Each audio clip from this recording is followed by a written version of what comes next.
មាសកំពុងតែស្ថិតនៅក្នុងផ្លូវទៅរកកម្រិតតម្លៃ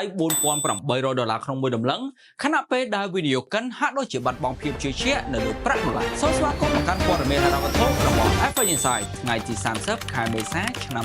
2025ទីផ្សារមាសកំពុងតែស្ថិតនៅក្នុងទំនោរការកើនឡើងយ៉ាងរឹងមាំដែលបានរក្សានៅកម្រិតទម្រតម្លៃរបស់ខ្លួននៅ$4,000ក្នុងមួយតម្លឹងដដែលនៅពេលដែលវីដេអូកិនក៏កំពុងតែជួបប្រទះនូវភាពមិនច្បាស់លាស់នៃភូមិសាស្ត្រនយោបាយនិងសេដ្ឋកិច្ចទោះបីជាយ៉ាងណាក៏ដោយគ្មានអ្វីគួរឲ្យភ្ញាក់ផ្អើលទេដែលមាសមានការធ្លាក់ចុះពីកម្រិតខ្ពស់បំផុតនេះពេលថ្មីនេះដែលបានធ្លាក់ចុះពីកម្រិតតម្លៃ$4,220មកកម្រិតតម្លៃ$3,942ក្នុងមួយតម្លឹងដោយសារតែប្រធានាធិបតី Donald Trump បានធ្វើការកាត់បន្ថយពន្ធគយជាសកលរបស់គាត់ដែលអនុវត្តកាតព្វកិច្ចត្រឹម10%លើទំនិញនាំចូលទាំងអស់មកកាន់សហរដ្ឋអាមេរិកទន្ទឹមនឹងនេះផងដែរលោក Donald Trump ក៏បានបង្ហាញអំពីចំណាប់អារម្មណ៍ក្នុងការចរចាជាមួយនឹងប្រទេសចិនក្នុងការកាត់បន្ថយពន្ធចំនួន145%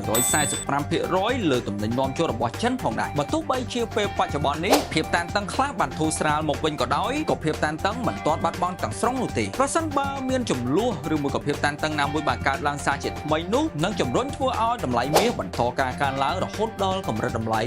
$4,800ក្នុងមួយតម្លឹងនៅចុងឆ្នាំនេះហើយអ្នកវិភាគនៅលើទីផ្សារក៏បានលើកឡើងដែរថាទីផ្សាររតនាគាររបស់សហរដ្ឋអាមេរិកនិងមូលនិធិទីផ្សារមាសអាចនឹងធ្វើការផ្ដល់អត្ថប្រយោជន៍ដល់មាសជាខ្លះហើយក៏អាចនឹងជំរុញធ្វើឲ្យតម្លៃហាងឆេងមាសកើនឡើងនៅចុងឆ្នាំនេះផងដែរហើយអ្នកវិភាគក៏បានរំពឹងទុកថាតម្លៃហាងឆេងមាសនឹងមានការថមថយវិញនៅឆ្នាំ2026មកក្បែរនឹងកម្រិតតម្លៃ$4,000ក្នុងមួយតម្លឹងវិញផងដែរសូមអរគុណចំពោះការតាមដានព័ត៌មានហិរញ្ញវត្ថុរបស់ FA Insight